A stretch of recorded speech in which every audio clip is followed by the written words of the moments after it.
Here we have our first look at the iPhone Fold. Let's take a look.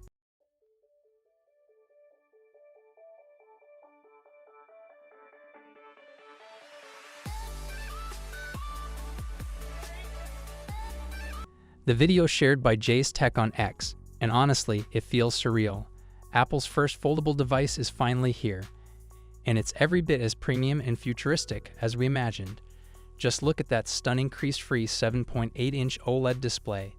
It unfolds like a dream, transforming from a regular iPhone-sized device into what feels like a mini iPad in your hands. The titanium frame and ultra-refined hinged screen Apple's attention to detail, giving off that luxurious vibe that only Apple can pull off.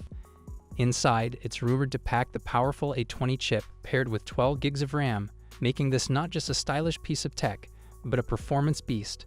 The dual 48-megapixel cameras on the back look sleek and promise incredible photography, while the 12-megapixel front and cover cameras ensure your selfies and video calls are top-notch. And here's the kicker. Apple might ditch Face ID for a super-fast Touch ID integrated into the power button, a decision likely made to keep the device slim while still secure. The outer display, around 5.5 inches, is perfect for quick interactions, while the 4,700 mAh battery aims to give you all-day endurance, even with heavy use. Apple is going all in with next-gen connectivity like 5G, Wi-Fi 7, Bluetooth 6.0, and UWB, ensuring you stay future-proof. The way this foldable feels seamless, no visible crease, a smooth folding action, shows that Apple is not just entering the foldable market, but aiming to dominate it with thinness and polish.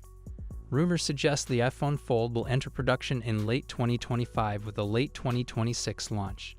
And yes, the price will likely be premium, somewhere between $1,800 and $2,500. But looking at this hands-on video, can you blame anyone for wanting one? Apple's Foldable isn't just another smartphone, it's the future of the iPhone as we know it. Would you switch to this foldable iPhone if it launched today? What's your thoughts on this? Let me know in the comments section.